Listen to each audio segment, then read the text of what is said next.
Projekt. Tema. Rilindasit shqiptar që I kanë thurur vargje gjuhës shqipe dhe atë dheut, në kuadër të 80 vjetorit të çlirimit të atë dheut dhe vitit të gjuhës amtare.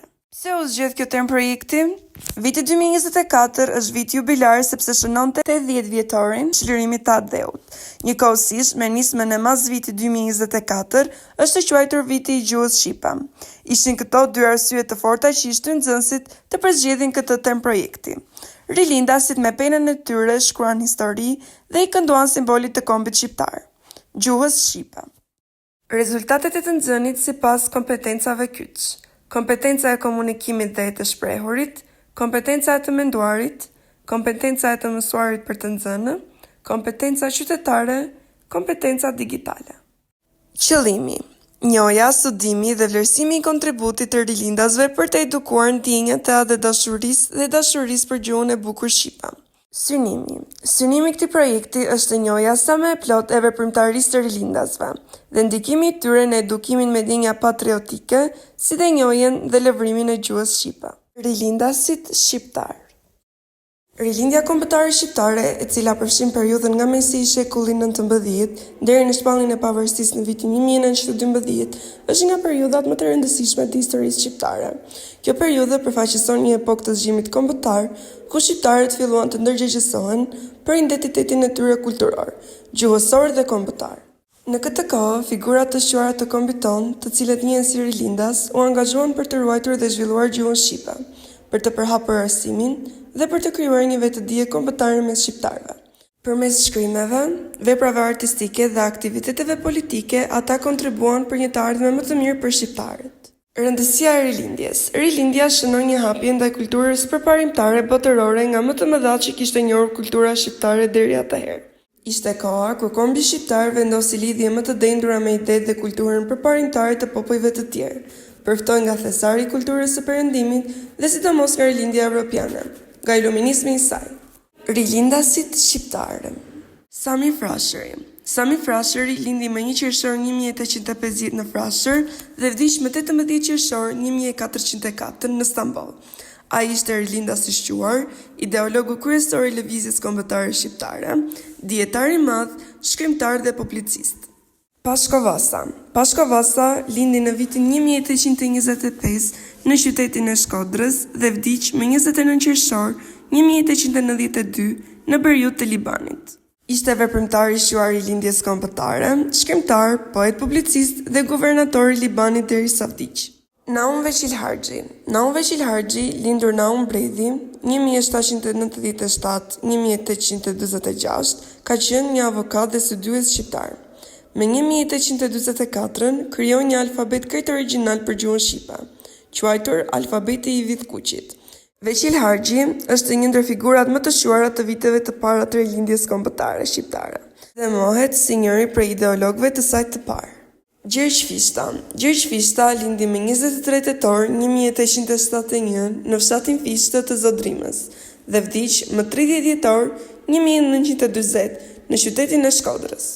Ai ishte një nga figurat më të rëndësishme të rilindjes kombëtare, poet, shkrimtar, publicist, pedagog dhe prift franceskan. Ndremjeda. Ndremjeda lindi me 20 nëntor 1866 në fshatin Kukës të Zacrimës dhe vdiq me 1 gusht 1937 në Shkodër. Ai ishte poet, gjuetar, prift katolik dhe një nga figurat më të shuara të rilindjes kombëtare. Konstantin Kristoforidhi.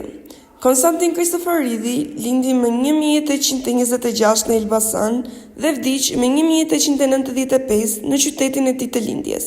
Ai ishte gjuetar, përkthyes dhe një nga figurat më të rëndësishme të rilindjes kombëtare. Alex Stavre Drenova. Alex Stavre Drenova, I njohur me pseudonimin Azdreni, lindi me 1 prill 1872 në Drenova, Korçë, dhe vdiq me 11 dhjetor 1947 në Rumani. Ai ishte poet, publicist dhe një nga figurat kryesore të rilindjes kombëtare. Azdreni është autori I tekstit të himnit kombëtar. Adon Zako Çajupi. Adon Zako Çajupi lindi me 27 mars 1866 në Sheper të Zogorisë dhe vdiq me 11 korrik 1950 në Egjipt. Ai ishte poet, dramaturg dhe një nga figurat më të shuara të rilindjes kombëtare. Jeronim Derada.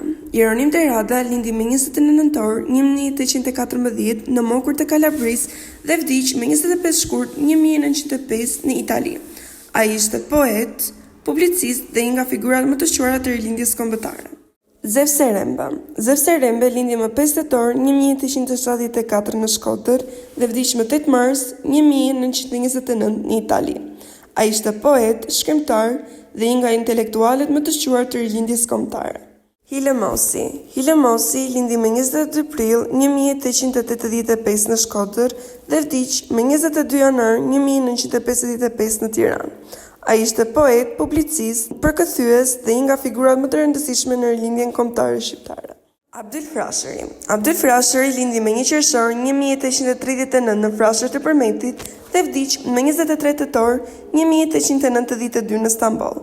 Ai ishte nga figurat më të rëndësishme të rilindjes kombëtare, politikan, diplomat dhe ideolog i lëvizjes për pavarësinë e Shqipërisë. Pandeli Sotiri. Pandeli Sotiri lindi me 1845 në Korçë dhe vdiq me 1892 në Qytez. Ai ishte mësues, patriot dhe nga figurat më të rëndësishme të rilindjes kombëtare shqiptare. Sotiri ishte drejtori i parë i mësojtorisë së parë shqipe në Korçë dhe dha një kontribut të madh në përhapjen e gjuhës shqipe dhe arsimit kombëtar. Bajo Topulli. Bajo Topulli lindi me 1838 në Gjirokastër dhe vdiq me 24 korrik 1930 në Shkodër. Ai ishte një patriot, luftëtar dhe nga figurat më të rëndësishme të rilindjes kombëtare shqiptare. Petronini Luarasi. Petronini Luarasi lindi me 22 prill 1865 dhe vdiq me 17 gusht 1911. Ai ishte mësues, publicist dhe një nga figurat më të rëndësishme të rilindjes kombëtare shqiptare. Luarasi dha një kontribut të madh në përhapjen e arsimit dhe gjuhës shqipe, duke hapur shkolla dhe përkrahur analfabetin shqip. Ismail Qemal Vlora. Ismail Qemal Vlora lindi me 16 shkurt 1844 në qytetin e Vlorës dhe vdiq me 24 maj 1919 në Itali. Ai ishte një politikan, diplomat, shkrimtar dhe një nga lideret kryesor të rilindjes kombëtare shqiptare. Poezi dhe vargje. Poezitë e thënie të rilindasve shqiptar janë pasqyra të shpirtit të kombit, duke shprehur me forcë dashurinë për atë dhe ndjenjat e thella të atij populli që kërkonte liri dhe pavarësi. Çdo varg i shkruar në këtë periudhë na flet për sakrificat, ëndrat dhe shpresat e një kombi të pambrojtur, por të fuqishëm në besimin e tij për një të ardhme sa më të ndritur. Ato vazhdojnë të mbeten të frymëzuara dhe të pavdekshme, duke na rikujtuar vazhdimisht rëndësinë e luftës për liri dhe nderimin për atë.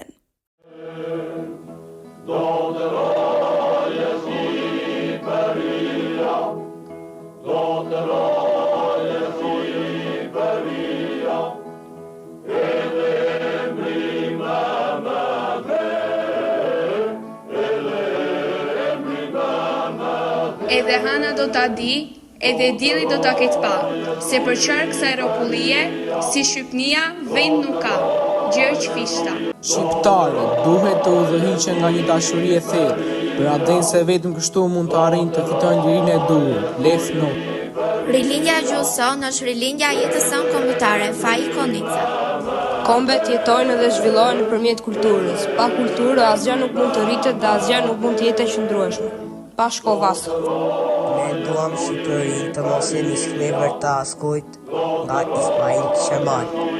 Unë do të roj derisa ta shoh të bukur të dashur në Shqipërinë tonë të lirë dhe të madhe, e pastaj me gëzim le të vdes. Jeronim Derada.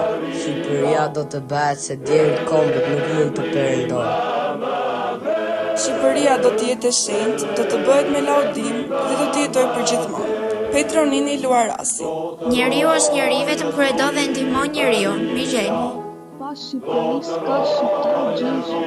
Nuk të punoj për vendin tonë për të pasur një dashuri për një të Shqipërisë. Mitat Frashë. Do të rojë